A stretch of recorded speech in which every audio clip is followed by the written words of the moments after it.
Students see this resultant of non concurrent forces कैसे निकालना है। तो कॉम्पोजिशन ऑफ फोर्सेस ये चैप्टर में एनालिटिकली हम रिजल्टेंट जो है बीम वाले क्वेश्चन रहेंगे। हाँ, अब वो पैरेलल फोर्सेस इस पे लगेंगी। So like this, say this green colour beam is there और इस पे हम we can see how many forces are there, 1 2 3 4 5 and 6 forces are acting on it. और ये 6 कुछ फोर्सेस ऊपर की तरफ है, कुछ फोर्सेस नीचे की तरफ है। तो इसकी वजह से ऑब्जेक्ट जो है हमारा वो किसी एक ही डायरेक्शन में जाएगा। तो दैट इज़ योर रिजल्टेंट। हमें वो रिजल्टेंट उसका निकालना है कि या तो वो ऊपर जाएगा या फिर नीचे आएगा। ओके, सो उसका कुछ एक ही पार्ट रहेगा, तो that we have to find out. हाँ, तो क्योंकि यहाँ पे कोई भी वर्टिकल हॉरिजॉन्टल फोर्स नहीं है, सो इट मीन्स दैट इसका जो रिजल्टेंट आएगा, सो यहाँ पे देखो सब लोग कि रिजल्टेंट जो आएगा इसका, it is nothing but it's sigma F Y. अगर यही चीज़ ऐसे सीधी रहती, मतलब वर्टिकल रहती, तो हॉरिजॉन्टल फोर्सेस बन जाती है, तो उस टाइम पे उसका जो रिजल्टेंट होता वो उसका सिग्मा एफ एक्स बन जाता। अब क्योंकि यहाँ पे सब वर्टिकल फोर्सेस है, तो उसका रिजल्टेंट रहेगा उसका सिग्मा एफ वाई। ये चीज़ क्लियर है? क्योंकि यहाँ पे एक भी हॉरिजॉन्टल फोर्स नहीं है, तो इसलिए एफ एक्स को हमने कैलकुलेशन में लिया ही नहीं। ऑलराइट, सो लेट अस नाउ स्टार्ट। तुम्हें मालूम है वर्टिकल के कैलकुलेशन में कि जो अपवर्ड फोर्स होती है उसको हम क्या लेते हैं? Positive. So we have taken it as +1। नीचे जो आ रही है उसको -1.5, ऊपर जो जा रही है 1.8, फिर -2 +2.4 -2.7।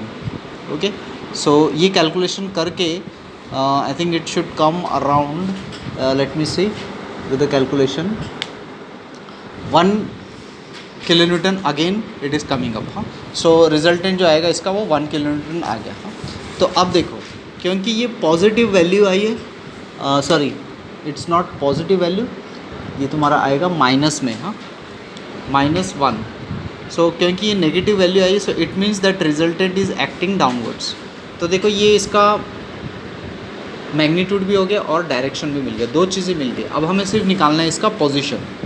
तो पोजीशन निकालने के लिए हमको लगता है अप्लाई करना पड़ता है वेरिग्नॉन्स थ्योरम। तो ये बीम्स के जो क्वेश्चन है कॉन्करेंट के, नॉन कॉन्करेंट के पैरेलल फोर्सेस वाले क्वेश्चन, इसमें हमें वेरिग्नॉन्स थ्योरम लगाना पड़ता है।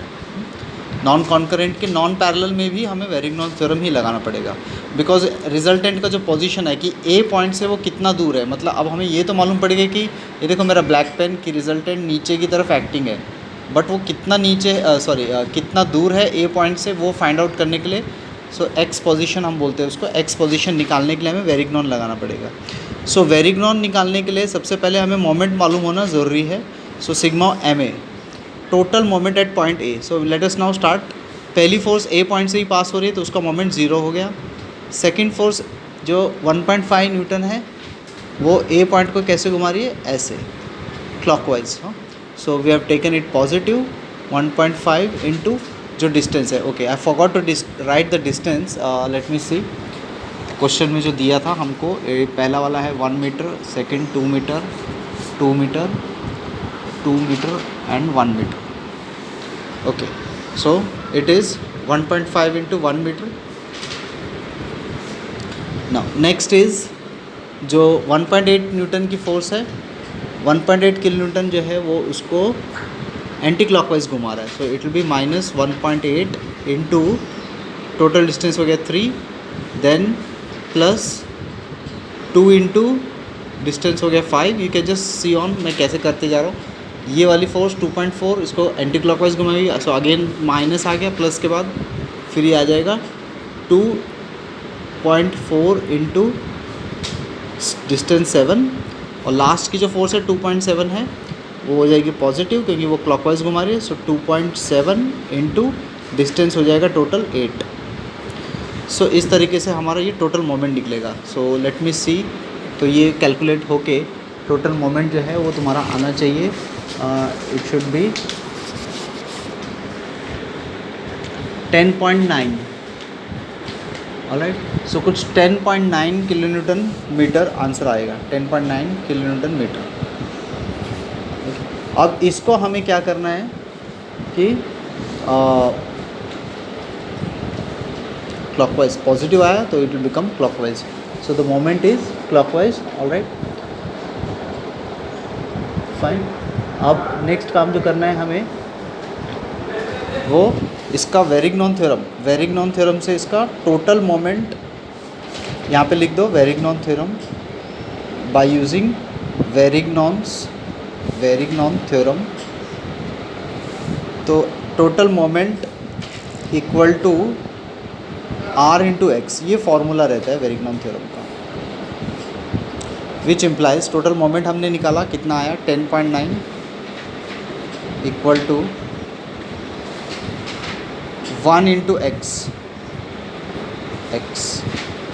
क्योंकि रिजल्टेंट 1 है, बराबर रिजल्टेंट 1 है, तो x भी हमारा कितना आ जाएगा 10.9 divide by 1, so that is nothing but 10.9 metres.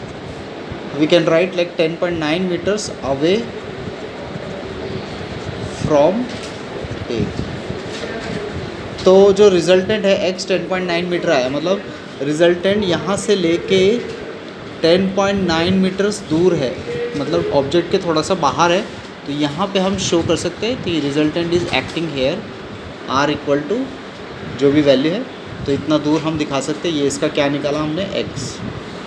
Okay, सो इस तरीके से इस ऐसे टाइप के क्वेश्चंस को हमें सॉल्व करना है। ऑलराइट।